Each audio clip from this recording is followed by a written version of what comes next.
Rowdy star Vijay Devarakonda ప్రస్తుతం Kingdom ప్రమోషన్స్లో బిజీగా ఉంటూనే కొత్త సినిమాలను లైన్లో పెట్టేస్తున్నాడు. వీలైనప్పుడల్లా మూవీ గురించి ప్రస్తావిస్తూనే ఉంటున్నాడు.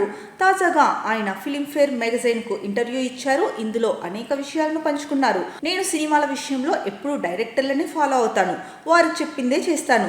అది ఏదైనా సరే వెనుకాడను. సందీప్, నాగ్ అశ్విన్, తరుణ్ భాస్కర్లు నా కెరీర్కు ఊతవిచ్చారు. ఇప్పట్లో నాకు పెళ్లి చేసుకునే ఆలోచన లేదు. ప్రస్తుతానికి కెరీర్ మీదనే ఫోకస్ పెడుతున్నా.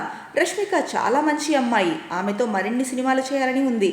ఆమె అద్భుతంగా నటించే అందమైన నటి అంటూ చెప్పాడు విజయ్.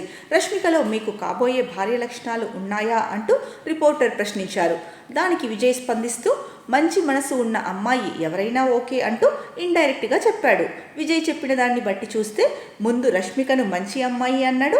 ఆ తర్వాత మంచి మనసు ఉన్న అమ్మాయినే చేసుకుంటా ఎవరైనా సరే అంటూ రష్మిక గురించి హింట్ ఇచ్చేశాడు. ఒకవేళ రష్మికతో కాకపోయి ఉంటే దాన్ని క్లియర్గా చెప్పేసేవాడు కదా అంటున్నారు ఆయన ఫ్యాన్స్.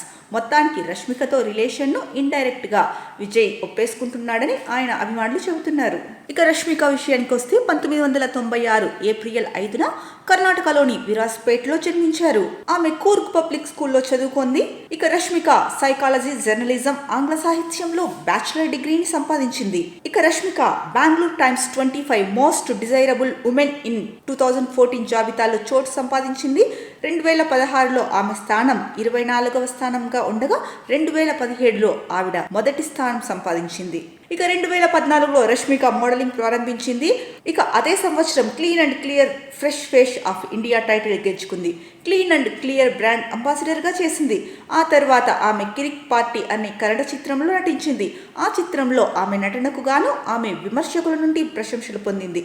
ఆ తరువాత పునీత్ రాజ్ కుమార్ సరసన అంజనీ పుత్ర, గణేష్ సరసన చమక్ అనే కన్నడ చిత్రాలలో నటించింది.